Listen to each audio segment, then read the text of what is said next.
Miketendo64 presents. Hello everybody, I am Mike Scorpio. And I am Mario Faced Monster, aka Jack Longman. Together we are Miketendo64, a news, reviews and personal views website that covers all things Nintendo, official, unofficial, fan-made or the real McCoy. And today we have been volunteered, or rather we have volunteered, let's be fair, we volunteered to do this, for GameOver Jesse. We are volunteering to do the mailbag. to assist by answering a couple of questions sent in by you.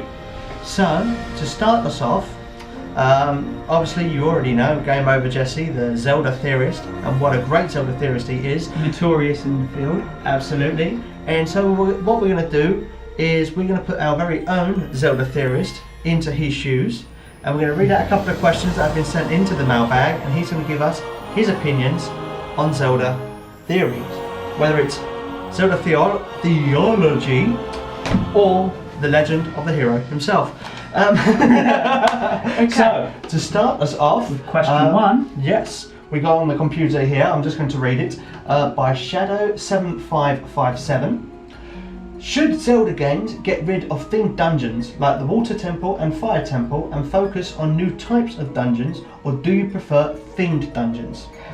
Right, as far as themed dungeons go, I think they have to stay, but they could mix it up a little bit by doing a different theme entirely. I mean, I know that's a bit limited considering it's desert, shadow, it sort of covers the range, but the themes work. They're as crucial to so. it as it's like the sages, you know, the fire medallion is part of the integrated into the core.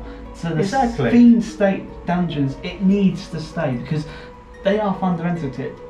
Because otherwise, what sort of dungeons will you want to expect? A bone temple won't really work. Icicle temple, again, that's ice, so you just better off sticking with Basically ice. size.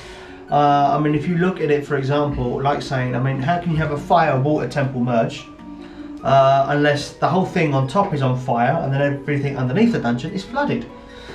Now, to me, I don't think I'd really like that, because then most dungeons give you a sort of like base plan as to what each dungeon entails. For example, the Water Temple, everything's full of water, so you sort of gear yourself up as an adventurer to take on these sort of things. So in your equipment status, you would have the iron boots, you'd have the Zora's tunic or the blue tunic, whatever it would be called in each game. Maybe the long shot as well to help get you to faraway places. Basically, we're working on Ocarina of Time here for this theory. But yeah, it's like, say you did get rid of the themes. Yeah. Essentially, what you'll wind up is temples that are pretty much the same. Then it's more Tomb Raider than Zelda. Yes. But the themes is what is part It's of what Zelda. separates each temple from Because each other. otherwise you just got, oh, this one's a cave sort of temple and this one's more structural, but they're all the same. It's the themes themselves that give it That life do and make it that stand do out. make it the way that it is, absolutely. And they make each temple different than the other. So the temples or dungeons, they do need the theme. The theme They do. has to stay, because I to get think rid so. of it would be a step in the wrong Because direction. obviously you are also limited to the amount of weapons that you can use in your quick access in your inventory. Yeah, I mean, you don't want to be going to your inventory every time to just select out weapons and then change them. So, for example, like I was saying about the Water Temple, you would have items like the iron boots, the long shot, maybe the bow and arrow. Whereas in a Fire Temple, you wouldn't necessarily need the iron boots, but you'd want the Megaton hammer, and therefore you don't want to be chopping and changing between each It's like individual. the Spirit Temple. You want the Lens of Truth and the Hover Boots for starts. Exactly. Yeah. So that's two things, and obviously a weapon, a long range attack weapon to help out in those sticky situations. Yeah. So I think ideally, our personal opinion is that you should stick to themed dungeons, Nintendo. Personally, I think it makes it easier for the player and it helps them to accustom to what it is they have to deal with. But more than that, it is what separates Zelda from other games with temples and dungeons. Exactly. It is what separates it. Mind you saying that, if you look back to the original Pokemon, for example, not that it has dungeons per se, but when you went into the mountains, Yeah, the mountains. Yeah, the in the nice mountains, mountain. you had all the rock Pokemon or the ground Pokemon. There's the power station that you go that's got all the electric Pokemon. Volcano. I think there's a ghost house or something. Yeah. Yes, there is a ghost house. The dead. The yes. original game. But there's also like in where you touch down in Pokemon, so the gyms, you know. Yeah. If the gyms all just mix, you know, anyone can have whatever Pokemon. All the gyms just, each of them would be exactly the same. You wouldn't be able to set yourself up to deal with you it. go to a fire gym, you expect, you know, oh, it's fire, so I'm going to use water or rock or, you know, anything that's a type advantage. Yeah, that and like the dungeons, it's exactly the same thing. It's what makes the game the game. It's a crucial part of it. So we hope that has covered your question, Shadow7557. Our next question is by Nimanator. I hope I am saying that right. If not, please forgive me. And their question is, do you prefer Zelda games with a lot of side quest content or with no side quests and a longer story? Well, for me, side quests are a must, because in games like Majora's Mask, you get to meet Andrew and Cafe through the side quest. You know, you get a feel for each character in this world that is waiting its demise. It builds on character development. You have the characters who are staying, and you get to know, you know, you do get to meet these people, you get to know a little bit about them and their story, and it makes you feel for them, and it's actually what makes you want to save the world, to save them. Because, you know, otherwise it's easy to go, nah, I don't want to, you know, it's not like I know them, why am I saving? By this, you meet the person, you build relationships with them, you start to care for them and their story, and it also takes you to new places. You know, sometimes it gives you new items. It's like Zelda Dungeons. Yeah. You know, they're just fun to play it, to be fair. In Majora's Mask, you know, you go in, you're going around sculptures. It's like the pose in Twilight Princess. I liked going around getting those things. Yes, it was tedious when sun would rise again and the pose goes away when you just managed to get to it. It's like, all I needed to do was pick it up. I'd already killed it. He's on the floor. There, we will meet again, Poe.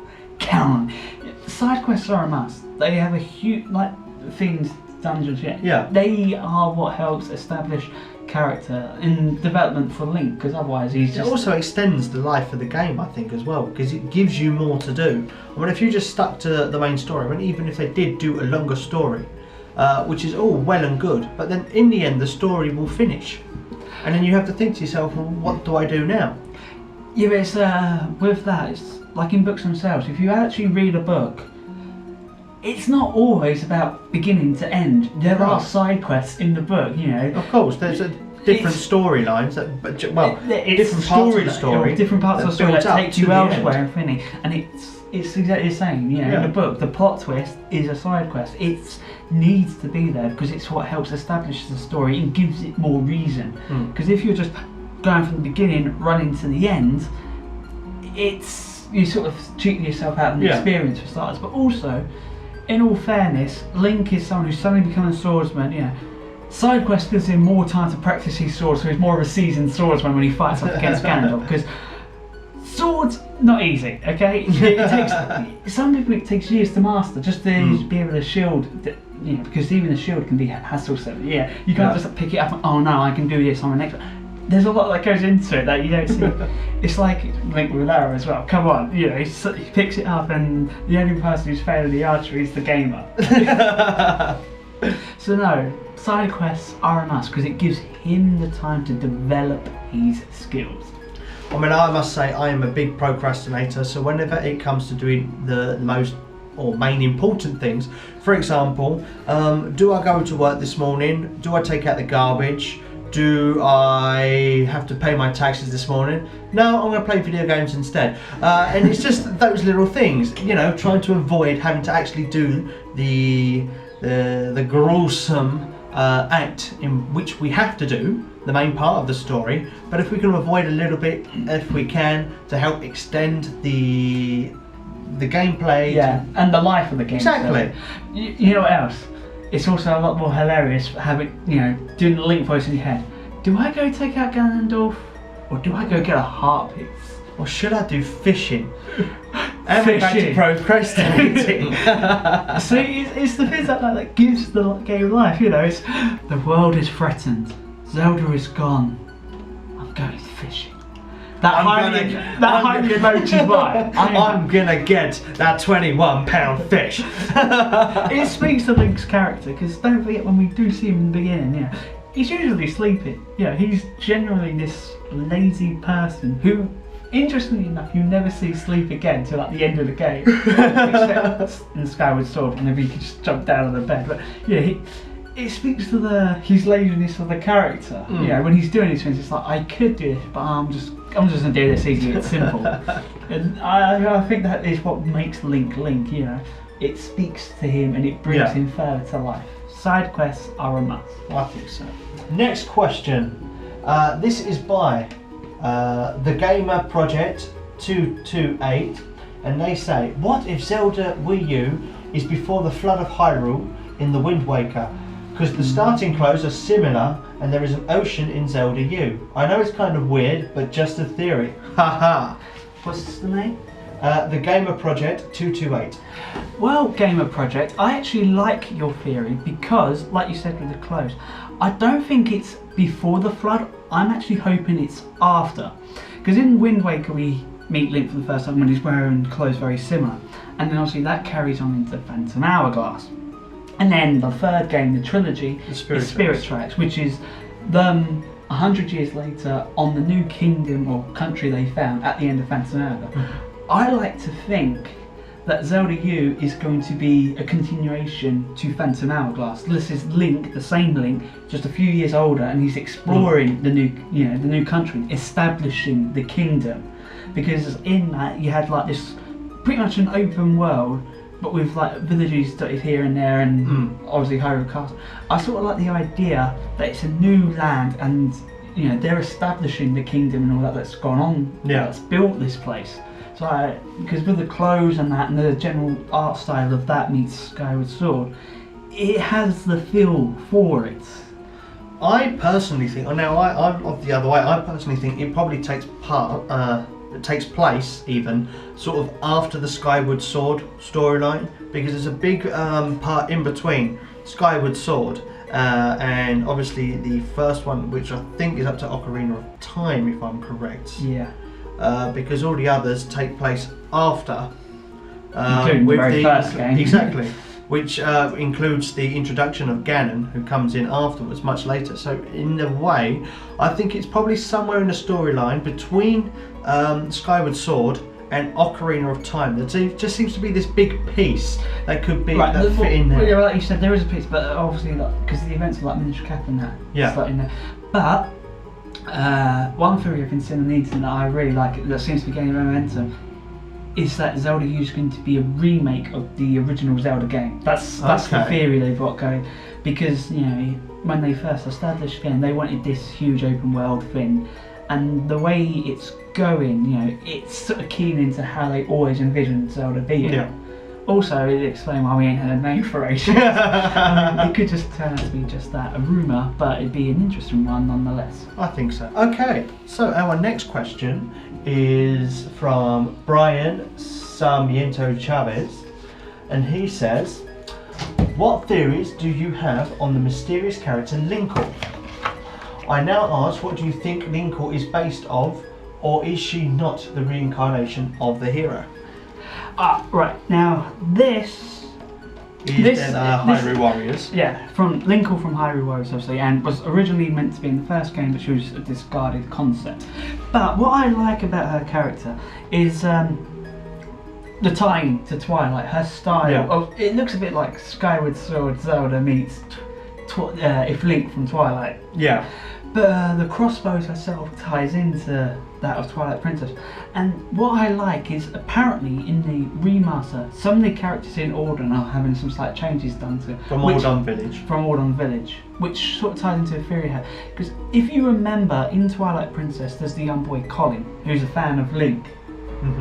His father, Russell, is a former knight to Hyrule and is Link's mentor. He's the one who taught him how to use a sword in that. Now, Russell's character is based on Link's uncle from A Link to the Past, the one who originally goes after Agnes.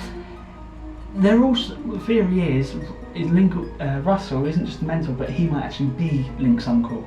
Okay. Hence why Link is in Alden, because although he also used to be a knight, usually it's only Hylians are the knights.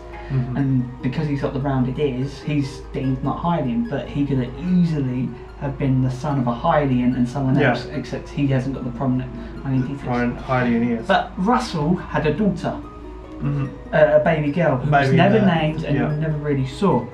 And Colin was always a huge fan of Link, and by the end of the game he became a hero.